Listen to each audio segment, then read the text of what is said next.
அனைவருக்கும் வணக்கம். பத்திரிகை ஊடக நண்பர்கள், மேடையில் இருக்கக்கூடிய எல்லாருக்குமே வணக்கம். வீரத்தின் மகன் படம் பார்த்தோம். ரொம்ப 25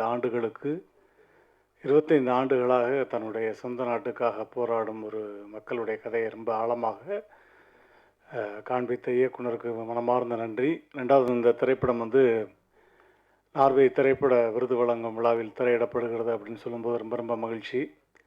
ஏன்னா நாங்கள் எங்களை மாதிரி மேடை கலைஞர்கள் உலகம் ஃபுல்லாக சுற்றியிருக்கோம். அதுலேயும் குறிப்பாக நான் நார்வேயில் ஒஸ்லோ பகல்லாம் நிறைய நிகழ்ச்சி பண்ணியிருக்கேன். தென்னிந்திய கலைஞர்களை அதிகமாக கௌரவித்து அன்பும் பாசத்தையும் காட்டக்கூடிய மக்கள் யாருன்னா அது இலங்கை தமிழர்கள் தான். அவங்கள மிஞ்சி வேறு யாருமே கிடையாது. அந்த வகையில் 15ஆம் ஆண்டு இந்த விழாவை நடத்துகிறாங்க. அதுலேயும் குறிப்பாக முதன் முறையாக புரட்சி கலைஞர் கேப்டன் அவர்களுடைய விருதை என்னுடைய அன்பு தம்பி KPY பாலா அவர்கள் வாங்குகிறார். அப்படின்றப்ப மிகப்பெரிய மனம் நிறைந்த பாராட்டுக்கள், ஒரு பெரிய கைத்தட்டல் கொடுக்கலாம். ஏன்னா இந்த சின்ன வயசில் அவனுடைய பணி மிகப்பெரிய பணி, அதற்கான மிகப்பெரிய அங்கீகாரம் நார்வேயில் கிடைக்குது. அப்படின்றப்ப முதல்ல சந்தோஷப்படுறது நானாக இருப்பேன். ஏன்னா அந்தளவுக்கு என்னுடைய அன்பு தம்பியை பற்றி தெரியும். ஸோ இதே மாதிரி தென்னிந்திய கலைஞர்களை மிகவும் ஒவ்வொரு முறையும் நீங்கள் கௌரவிக்க வேண்டும் என்பது எங்களுடைய மனமார்ந்த ஆசை. அண்ணன் கௌரவண்ணே சொன்ன மாதிரி அந்த விருதை நீங்கள் கண்டிப்பாக நம்ம தமிழகத்தில் நீங்கள் மிக பிரம்மாண்டமாக எடுத்து நடத்த வேண்டும். அதற்கு ஒட்டுமொத்த கலைஞர்களும் எங்களுடைய சப்போர்ட் எப்போவுமே இருக்கும் அப்படின்னு கேட்டுக்கிட்டு விடைபெறுகிறேன். நன்றி, வணக்கம், தேங்க்யூ. அடுத்ததாக தயாரிப்பாளர் சங்கத்தினுடைய செயற்குழு உறுப்பினர் திரு விஜயமொழி சார் அவர்களை அழைக்கிறேன்.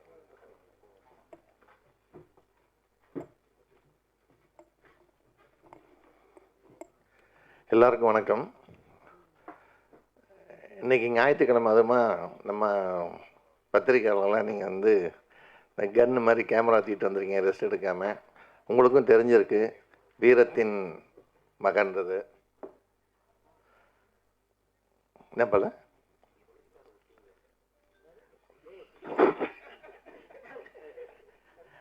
மேடையில் அமர்ந்துள்ள கரைப்புலி சேகர் அவர்களே, VC குகுநாதன் அவர்களே, பெருதுளசி பழனிவேல் அவர்களே, சிவா அவர்களே, கௌரவ் அவர்களே, வசீகரன் அவர்களே, அனைவருக்கும் எனது மாலை வணக்கத்தை தெரிவித்துக் கொள்கிறேன். இப்போ நம்ம இந்த வீரத்தின் மகன் படம் பார்த்தோம். நம்ம வெங்கட் 1.25 மணி நேரம் தான் சார், உடனே முடிஞ்சிடும் அப்படின்னாரு. அப்புறம் 1.25 1.5 ஆச்சு, 1.25 மணி நேரம் ஆச்சு. அவருக்கே தெரியல போல இருக்கு எவ்வளோ கட் பண்ணாங்க என்னன்னு தெரியல. ஆனால் ஒரு நல்ல ஒரு மனசை நெருடுற ஒரு படம் இது. நம்மெல்லாம் ஆக்சுவலாக இந்த வரலாறுலாம் பேப்பரில் படிச்சிருப்போம், சில ஆவணப்படங்கள் பார்த்துருப்போம். அது ஒரு ஃபுல்ஃபில்லாக அந்த எண்டில் ஒரு குழந்தையோட விஷயத்தை இந்த அளவுக்கு ஒரு டச்சிங்காக பண்ணியிருக்கிறாங்க. உண்மையிலே அந்த டீமுக்கு நம்ம பாராட்டு தெரிவிக்கலாம். அதுக்கப்புறம் இந்த அவார்டு விஷயமா எல்லாம் சொன்னாங்க. நார்வேயில் ரெகுலராக 15ஆவது அவார்டு இப்போ பண்ண போகிறாங்க. 28/4/2024 பண்ணுறீங்க போல இருக்குது. ஸோ அதனால் நீங்கள் ஒன்லி பெரிய பெரிய டெக்னீஷியன்ஸ்க்கெலாம் கொடுத்துட்ருக்கீங்க. Hero heroine, supporting artist, cameraman, editor, stunt, டான்ஸ்லாம் கொடுக்குறீங்க. அடுத்த வருஷத்துலேருந்து நல்ல படங்கள், ஓடின படங்கள் பப்ளிசிட்டி பண்ண PROவையும் அதில் சேர்த்துங்கன்னு சொல்லி ஒரு வேண்டுகோளை வைத்து விடைபெறுகிறேன். நன்றி, வணக்கம்.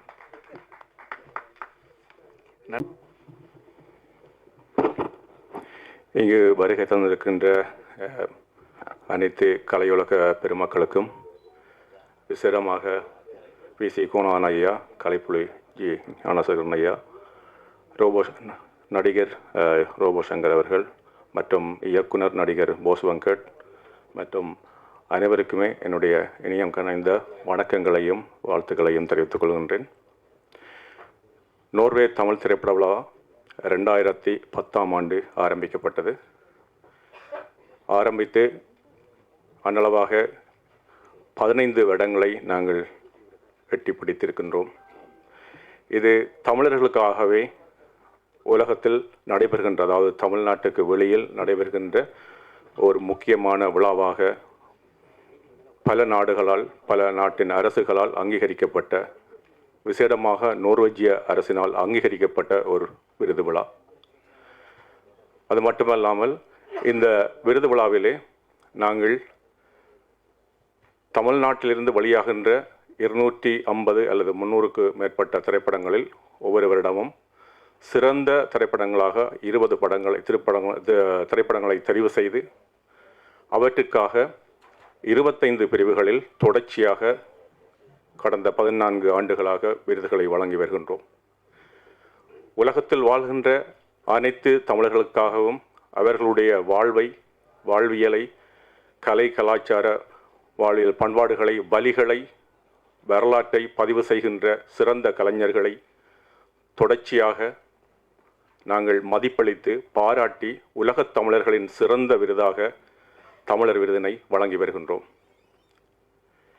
எங்கள் தாயகத்திலே 2009ஆம் ஆண்டு எங்களுடைய போர் மௌனிக்கப்பட்டதன் பின்பு அடுத்த ஆண்டே ஆரம்பிக்கப்பட்ட விழா இந்த நோர்வே தமிழ் திரைப்பட விழா. இன்று நோர்வே தமிழ் திரைப்பட விழா நோர்வே சர்வதேச திரைப்பட விழாவாக மாற்றமடைந்து நிற்கின்றது. கடந்த 2016ஆம் ஆண்டில் இருந்து தமிழ் பேசும் திரைப்படங்களுக்கு மட்டுமல்லாமல் சர்வதேச மொழி பேசுகின்ற திரைப்படங்களுக்கும் நோர்வேயில் தமிழர் விருதினை நாங்கள் வழங்கி வருகின்றோம் என்பது உலகத்தில் வாழ்கின்ற அனைத்து தமிழருக்குமே பெருமைக்குரிய விடயமாக நாங்கள் பார்க்கின்றோம்.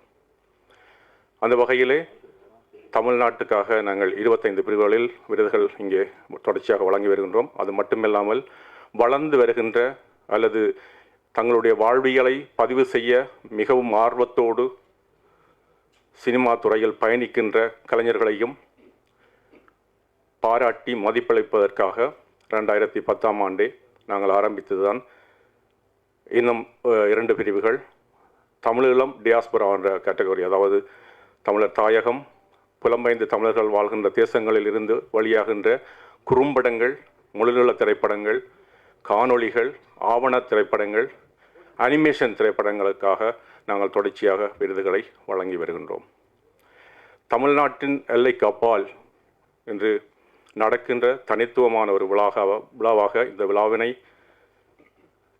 தனியொருவனாக நான் இதை ஆரம்பித்து என்னுடைய நண்பர்கள் அங்கே தொடர்ச்சியாக உங்களுக்கு தெரியும், நாங்கள் 6 மாதம் குளிர் சிறையில் நாங்கள் எங்களுடைய வாழ்க்கை தொடர்ச்சியாக அதாவது 0க்கு கீழே 27 இந்த ஆண்டு கூட மிகவும் கடினமான பனிப்பொழிவு, அப்படியான ஒரு வாழ்க்கைக்குள் இருந்துதான் இந்த திரைப்பட விழாவை தொடர்ச்சியாக என்னோடு 6 நண்பர்கள் தொடர்ச்சியாக இணைந்து எந்தவித சன்மானமும் இல்லாமல் தங்களுடைய வாழ்வில் உழைக்கின்ற நேரத்தை தவிர்த்து தங்களுடைய குடும்பத்துக்கான நேரத்தினை ஒதுக்கி மார்கழி மாதத்திலிருந்து நாங்கள் கிட்டத்தட்ட 6 மாதம் உழைப்போம் ஒவ்வொரு ஆண்டும். இந்த திரைப்படங்களின் தெரிவுகளை பார்த்தீங்கன்னு சொன்னால், அதாவது நடுவர்களாக நான் உட்பட ஜெர்மன் நாட்டிலே வாழ்கின்ற திருமதி குளோரியானா செல்வனான் அவர்கள் பணியாற்றி கொண்டிருக்கின்றார். அவர் பெர்லின் திரைப்பட விழாவில் கடந்த 25 ஆண்டுகளாக அரச ஒரு அதிகாரியாக பணியாற்றியவர் என்பது சிறப்புக்குரியது. அவர்தான் எங்களுடைய ஜூரி பிரசிடென்ட் ஆக இருக்கின்றார். அதைவிட நாங்கள் 5 பேர் இருக்கின்றோம். அவர்கள் யார் என்று ஒருவருக்குமே தெரியாது. இந்த திரைப்பட விழாவினுடைய விருதுகளின் வெற்றி என்பதே அந்த விடயம்தான். ஏனைய திரைப்பட விழாக்களில் ஜூரி யார் என்பது அறிவிக்கப்படும் அல்லது நீங்கள் பார்க்கக்கூடியதாக இருக்கும். ஆனால் எங்களுடைய தமிழ் சூழலில் கடந்த 14 ஆண்டுகளில் நாங்கள் அறிவித்த விருதுகளை நீங்கள் கூகுளில் சென்று தேடினால் தெரியும். இன்டர்நேஷ்னலாக நாங்கள் அறிவிக்கின்ற, அதாவது தமிழருடைய திருநாள் அன்று தமிழ்நாட்டுக்கான விருதுகளை அறிவிப்போம். அதே விருதுகள் அந்த ஆண்டு மே மாதம் இங்கே தேசிய விருதாக அறிவிக்கப்படும் என்பதில் எங்களுடைய கடின உழைப்பும் எங்களுடைய தெரிவுகளும் சிறப்பாக இருப்பதாக பல நாட்டு அதிகாரிகள் கூட பாராட்டியிருக்கின்றார்கள். நோர்வேஜிய நாட்டு அதிகாரிகள் கூட பாராட்டியிருக்கின்றார்கள். மக்களுடைய, கலைஞர்களுடைய, இங்கே தமிழ்நாட்டில் இருக்கின்ற ஜாம்பவான்கள் கூட அதை சொல்லியிருப்பார்கள் என்பது எங்களுடைய உழைப்புக்கு கிடைத்த சன்மானமாகவே நான் பார்க்கின்றேன். நாங்கள் தெரிவு செய்திருக்கின்ற படங்களை பார்த்தீங்கன்னு சொன்னால், இந்த வருஷம் பார்த்தீங்கன்னு சொன்னால் நாங்கள் கொடுத்த சிறந்த படம் சித்தா. அதாவது சித்தார்த் அவர்கள் நடித்து அவருடைய தயாரிப்பில் உருவாயின சித்தா படத்துக்கு தான் சிறந்த திரைப்படத்தை அறிவித்தோம். அதே போல் சிறந்த இயக்குனருக்கான விருது மாமன்னன் திரைப்படத்தை இயக்கிய மாரி செல்வராஜ் அவர்களுக்கு வழங்கப்பட இருக்கின்றது. அதே போல்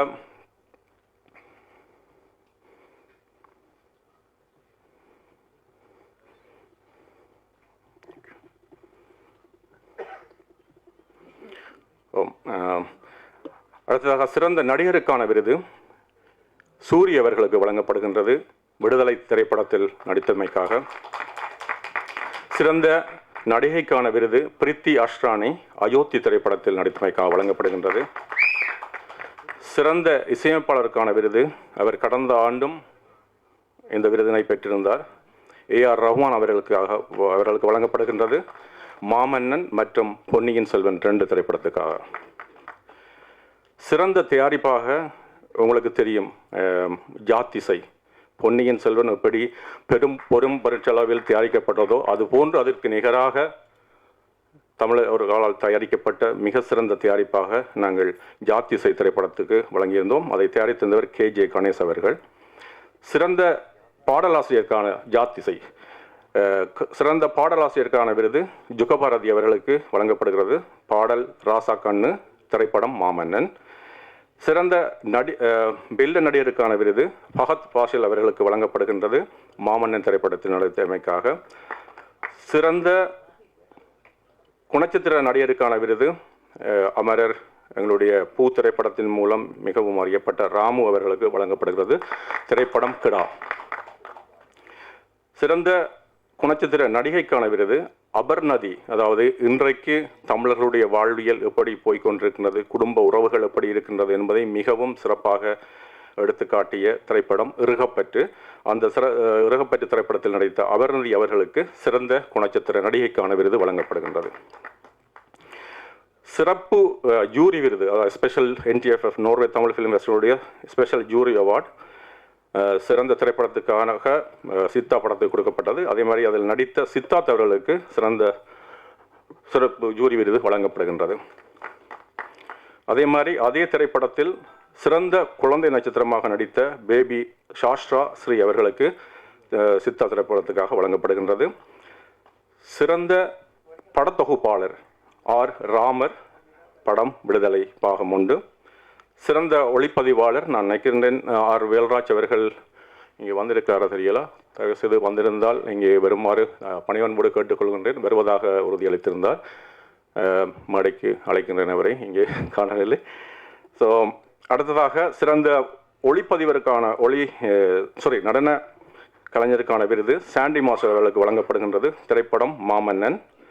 சிறந்த திரைக்கதை விக்னேஷ் ராஜா அவர்களுக்கும் ஆல்ஃபிரட் பிரகாஷ் அவர்களுக்கும் வழங்கப்படுகின்றது, திரைப்படம் நீங்கள் அறிந்த போர்த்தொழி திரைப்படத்துக்கு. சிறந்த சண்டை பயிற்சியாளருக்கான விருது ஓம் சிவா பிரகாஷ் அவர்களுக்கு வழங்கப்படுகிறது, திரைப்படம் ஜாத்திசை. சிறந்த புதிய அறிமுகம் புதிய அறிமுக நடிகராக நடிகைக்கான விருது அக்ஷிதா அவர்களுக்கு வழங்கப்படுகின்றது, படம் சிறகு. சிறந்த பாடகருக்கான விருது ஏற்கனவே என்னுடைய இனிய நண்பர் உதயன் அவர்கள் அறிவித்தது போல எங்களுடைய இசைஞானி இளையராஜா அவர்களுக்கு வழங்கப்படுகின்றது. சிறந்த பின்னணி பாடகிக்கான விருது சுவேதா மோகன் அவர்களுக்கு வழங்கப்படுகின்றது, வாபாத்தி என்ற பாடலுக்காக, திரைப்படம் பாத்தி. சிறந்த சமூக விழிப்புணர்வு விருது அல்லது திரைப்படத்துக்கான விருது மந்திரமூர்த்தி அவர்களுக்கு வழங்கப்படுகின்றது, திரைப்படம் அயோத்தி. டைரக்டர் பாலு மகேந்திரா விருது, இந்த விருது நாங்கள் கடந்த கிட்டத்தட்ட 10 வருடங்களுக்கு மேலாக அல்ல 12 வருடங்களுக்கு மேலாக அவருடைய பெயரில் ஒரு திரைப்படத்தை அவருடைய பெயரில் ஒரு விருதினை வழங்கி வருகின்றோம். அந்த விருது ராம் சங்கையா அவர்களுக்கு வழங்கப்படுகிறது, திரைப்படம் தண்டத்தி. சிறந்த புதுமுக நடிகருக்கான விருது சியோன் அவர்களுக்கு வழங்கப்படுகிறது, திரைப்படம் ஜாத்திசை. ஏற்கனவே இனிய நண்பர் இசையமைப்பாளர் உதயன் விக்டன் அவர்கள் அறிவித்தது போல புரட்சி கலைஞர் விஜயகாந்த் விருது KP பாலா அவர்களுக்கு வழங்கப்படுகிறது. இந்த விருது கடந்த காலங்களில் கலைச்சிகரம் விருது என்று நாங்கள் அறிவித்திருந்தோம். கலைச்சிகரம் என்றால் எல்லோரும் யோசிப்பார்கள். முதல் இயக்குனர் சேரன் அவர்களுக்கு வழங்கப்பட்டது. ஒரு திரைக்கலைஞன் வெறுமனே அது சினிமாவில் நடிப்பது அல்லது தயாரிப்பது, இயக்குவதை தாண்டி தமிழ் சமூகத்துக்காக குரல் கொடுக்கின்ற, தமிழ் சமூகத்துக்காக பணி செய்கின்ற கலைஞர்களுக்காக இந்த விருதினை நாங்கள் தொடர்ச்சியாக வழங்கி வருகின்றோம். அந்த கலைச்சிகரம் விருது, அந்த விருதை கடந்த ஆண்டு சினிமாவுக்காக வாழ்ந்து எங்கள் ஈழத்தமிழர்களுக்காகவும் பல ஆண்டுகளாக தொடர்ச்சியாக குரல் கொடுத்து தன்னுடைய பிறந்த நாளை கூட கொண்டாடாது வாழ்ந்து மறைந்த எங்களுடைய பெருங்கலைஞன் விஜயகாந்த் அவர்களுடைய பேரில் நாங்கள் அந்த புரட்சி கலைஞர் விருது என்பதையும் இந்த ஆண்டிலிருந்து தொடர்ச்சியாக வழங்க இருக்கின்றோம் என்ற நற்செய்தியை தெரிவித்துக்கொண்டு, ஏனைய விருதுகளுக்கான அறிவிப்பு, அதாவது இந்த ஆண்டுக்கான குறும்படங்கள், ஆவணப்படங்கள், காணொளிகள் மற்றும் சிறப்பாக நான் சொல்ல வேண்டிய இன்னொரு விஷயம் என்னென்னு சொன்னால், அனிமேஷன் திரைப்படங்கள் தொடர்ச்சியாக எங்களுக்கு வந்தது. ஆனால் கொரோனா காலகட்டத்துக்கு பின்பு அந்த திரைப்படங்களுடைய தயாரிப்புகள் பெருசாக எங்களுடைய திரைப்பட விழாவிற்கு அனுப்பி வைக்கப்படுவதில்லை. ஆனால் இந்த ஆண்டு விசேஷமாக 2 திரைப்படங்கள் விசேட திரையிடலாக ஸ்பெஷல் பிரேமி என்று சொல்லுவோம் அந்த திரைப்பட விழாவில். அந்த வகையில் அனிமேஷன் திரைப்படம் குட்டான் சட்டி என்ற திரைப்படத்தை நாங்கள் திரையிட இருக்கின்றோம். இதனுடைய குண்டான் சட்டி மன்னிக்க வேண்டும். அந்த திரைப்படத்தினுடைய சிறப்பு என்னன்னு சொன்னால், எங்களுடைய இந்த தமிழ் கலையுலக சூழலில் 12 வயது பெண் ஒருவர் இங்கே தமிழகத்தில் இருந்து அந்த திரைப்படத்தை, அதாவது அனிமேஷன் படங்கள் ஒரு குறுகியதாக இருக்கும், ஆனால் இது 2 மணி நேரத்துக்கு மேற்பட்ட படங்களை ஒரு ஃபீச்சர் அனிமேஷன் ஃபிலிமாக இயக்கியிருக்கின்றார்.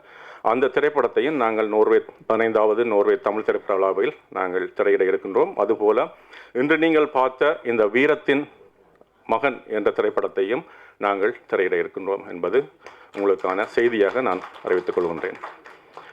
தொடர்ச்சியாக இந்த ஆண்டு நோர்வே தமிழ் திரைப்பட விழாவினை மிக சிறப்பாக, பிரம்மாண்டமாக என்று சொல் பயன்படுத்தப்படுகின்றது தமிழ் சினிமாவில். உண்மையாகவே பிரம்மாண்டமாக நோர்வே மண்ணிலே, ஒஸ்லோ மாநகரிலே மிக பிரம்மாண்டமான ஒரு அரங்கத்திலே நாங்கள் தமிழர் விருது வழங்கும் விழா 28ஆம் தேதி நடைபெறும். 27ஆம் தேதி காலை 10 மணியிலிருந்து மாலை இரவு 10 மணி வரை திரைப்படங்கள் திரையிடப்படும். அதே மாதிரி 28ஆம் தேதி காலை 10 மணியிலிருந்து 2 மணி வரை திரைப்படங்கள் திரையிடப்படும். தொடர்ந்து ஒரு 2 மணி நேர இடைவெளியின் பின்பு நோர்வே 15வது நோர்வே தமிழ் திரைப்பட விழா தமிழர் விருதுகளும், அதனைத் தொடர்ந்து தமிழ்நாட்டிலிருந்து வருகின்ற கலைஞர்களுடைய இசை, அதாவது மிட் நைட் சன் என்று சொல்வார்கள். நோர்வேயில் நள்ளிரவு சூரியன் அப்படின்னு சொன்னால் உலக அதிசயத்தில் ஒன்று. அதே மாதிரி நூர்லீஸ்ன்னு சொல்லுவாங்க, நொதர்ன் லைட்ஸ் கேள்விப்பட்டிருப்பீங்க. அதாவது இயற்கையாகவே நாங்கள் இங்கே செயற்கையாக ஒளியை போட்டிருக்கணும். அங்கே இயற்கையாகவே ஒரு 3-4 மாத காலப்பகுதிகளில் நீங்கள் பல வண்ண ஒளிக்கலவைகளை வானத்தில் பார்க்கக்கூடியதாக இருக்கும். ஸோ அந்த விஷயங்களோடு நான் இந்த மிட் நைட் சன் என்பது, எனக்கு சூரியன் என்பது என்னுடைய இதயத்தை இயக்குவது, எங்களுக்கு ஒளியூட்டுவது. என்றுமே சூரியன் மறைந்தாலும் மீண்டும் மீண்டும் சூரியனுடைய வருகைக்காக நாங்கள் காத்திருப்போம். அந்த வகையில் நள்ளிரவு சூரியன் கலைமாலை, மிகப்பெரிய கலைமாலை live in concert trending art production presents. அதாவது என்னுடைய ஒரு அன்பு தம்பி கடந்த ஆண்டு திரைப்பட விழாவுக்கு சொன்னார், அண்ணா இந்த திரைப்பட விழாவை தொடர்ந்து 14 வருடங்கள் தனியாளாக நடத்தி கொண்டிருக்கிறீர்கள்,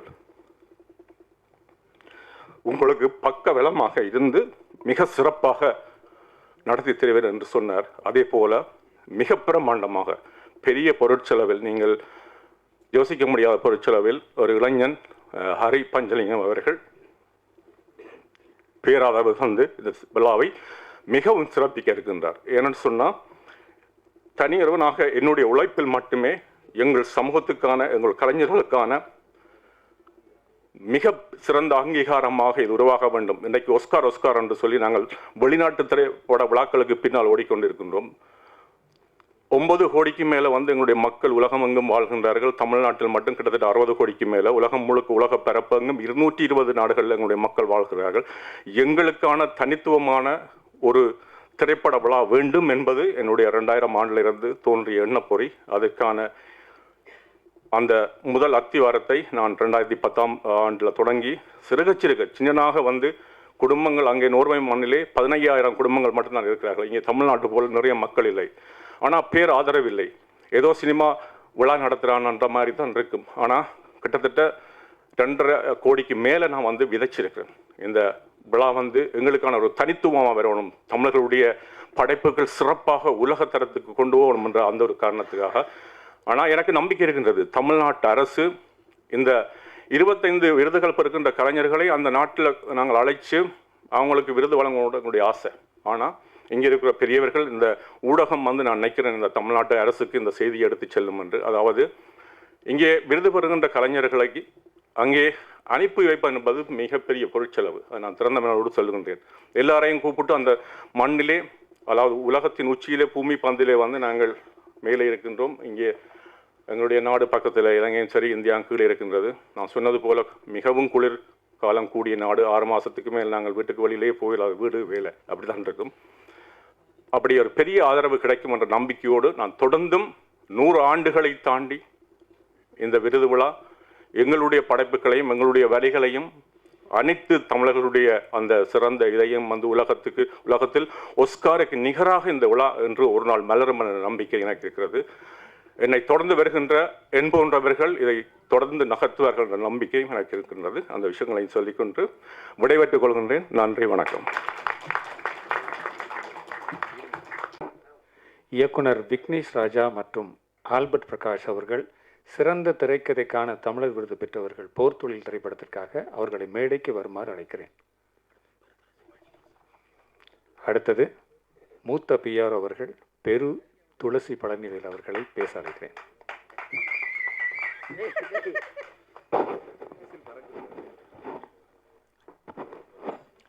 மரியாதைக்குரிய பத்திரிகை நண்பர்களே, இணையதள மற்றும் யூடியூப் சேனல் நண்பர்களே, எல்லாருக்கும் வணக்கம். மேடையில் அமர்ந்திருக்கோம் அத்தனை பேருக்கும் உண்மையிலேயே நன்றியை தெரிவிச்சுக்கிறேன். வசீகரன் பெரிய விஷயம், 15 வருஷமாக ஒரு விழாவை நடத்தி, ஒரு அமைப்பை உருவாக்கி அதுக்கு விழா நடத்தி, சிறந்த தமிழ் படங்களுக்கு மட்டும், தமிழ் கலைஞர்களுக்கு மட்டுமே நான் விருது கொடுப்பேன்னு உறுதியோடு செயல்பட்டுருக்காரு. உண்மையிலேயே அதுக்காக நம்ம அவரை பாராட்டணும். நமக்கு ஃபிலிம் ஃபெஸ்டிவல்னாலே ஹாலிவுட் படம், அந்த படம், இந்த படம், ஆஸ்கார் ஃபிலிம், அது இதுன்னு நம்ம ஆளுங்களே அப்படி தான் பேசுவாங்க. தமிழ் படம், தமிழ் உணர்வு, தமிழ் இது அன்றது வரவே வராது. அதுக்காக பாடுபடுறதுக்கோ, அதுக்கு அமைப்போ, அதுக்கான விருது தரதுக்கோ இங்கே ஆளே கிடையாது. உண்மையிலேயே அதுக்காக நாங்கள் வசீகரன் அவர்களை உண்மையிலே பாராட்டுறோம். அதுவும் ஒரு சிறந்த படத்துக்கு, சரியான ஒரு விஷயத்துக்கு ரொம்ப மனசே கணக்குது அந்த படம் பார்த்தது. அப்படி ஒரு படத்தையும் தேர்ந்தெடுத்திருக்கீங்க. நீங்கள் சொல்லியிருக்க விருது அத்தனையுமே சிறந்த விருது தான், கரெக்டாக தான் தேர்வு பண்ணியிருக்கீங்க. எல்லா படமும் நல்ல படம், சிறந்த கலைஞர்கள் தான் நீங்கள் தேர்வு பண்ணி கொடுத்துருக்கீங்க. உங்கள் தேர்வுலாம் கரெக்டாக இருக்குது. அதனால் அந்த அமைப்பு, நீங்கள் எல்லாமே சரியான வழியில் தான் போகிறீங்கிறது புரியுது. உண்மையிலே வாழ்த்துறோம். இது தொடரட்டும். இப்போது டாக்டர் கௌரவ் சார் சொன்ன மாதிரி நிகழ்ச்சி இங்கே நடத்துங்க. இங்கே நடத்துனீங்கன்னா நம்ம கலைஞர்கள் எல்லாருமே பங்கு பெறுவாங்க. உங்களுக்கும் ரீச் ஆகிறதுக்கு பெரிய ஹெல்ப்பாக இருக்கும். அவ்வளோ தூரம் வந்து வரதை விட இங்கே வச்சிங்கன்னா உண்மையிலேயே இன்னும் ரீச் ஆகும், பெருசாக வரும். உங்களுக்கு பாராட்டுகள், தொடர்ந்து நடத்துங்க. அந்த அமைப்பு நிச்சயமாக வெற்றி பெறணும். அதேமாதிரி அந்த படம் உண்மையில் ரொம்ப சிறப்பாக, அந்த குழுவுக்கு பாராட்டு, அவ்வளோ அழகாக சிறப்பாக பண்ணியிருக்காங்க. அந்த குழந்தைய வச்சு ரொம்ப சிறப்பாக இருக்குது. வாழ்த்துக்கள். இந்த வாய்ப்பினை தந்த அந்த குழுவினருக்கும் எங்கள் பிஆர் வெங்கட் அவர்களுக்கு நன்றி கூறி விடைபெறுகிறேன். நன்றி, வணக்கம். சிறப்பு தந்த மேடையில் வீட்டிருக்கும் அனைத்து மூத்தவர்களுக்கும், இவ்வளோ நேரம் அமைதி காத்து என்ன ஒத்துழைப்பு நல்கிய புகைப்பட கலைஞர்கள், ஊடக நண்பர்கள், பத்திரிகையாளர் அனைவருக்கும் மனமார்ந்த நன்றி தெரிவித்துக் கொள்கின்றேன். நன்றி. ஒரு நிமிடம் வந்து, அதாவது ஊடக நண்பர்கள் அனைவருக்குமே இதயபூர்வமான நன்றிகளை தெரிவித்துக் கொள்கிறேன். ஆரம்பத்தில் உதயண்ணா சொன்ன மாதிரி, நீங்கள் இல்லை என்று சொல்லிச்சுன்னா இந்த திரைப்பட விழா இவ்வளவு உலகம் முழுக்க போயிருக்காது. அந்த அடிப்படையில் உங்களுடைய நேரத்தை ஒதுக்கி வந்தவங்கள் அனைவருக்குமே இதயபூர்வமான நன்றி. மற்றும் இங்கே வந்திருக்கின்ற சில கலைஞர்களுக்கு நாங்கள் அவர்களுடைய அந்த விருதுக்கான ஒரு ஃப்ரேம் ஒன்று வழங்க போகிறோம். அதையும் நீங்கள் இருந்து பொறுமையாக பார்த்து செல்ல வேண்டும் என்று கேட்டுக்கொள்கிறேன்.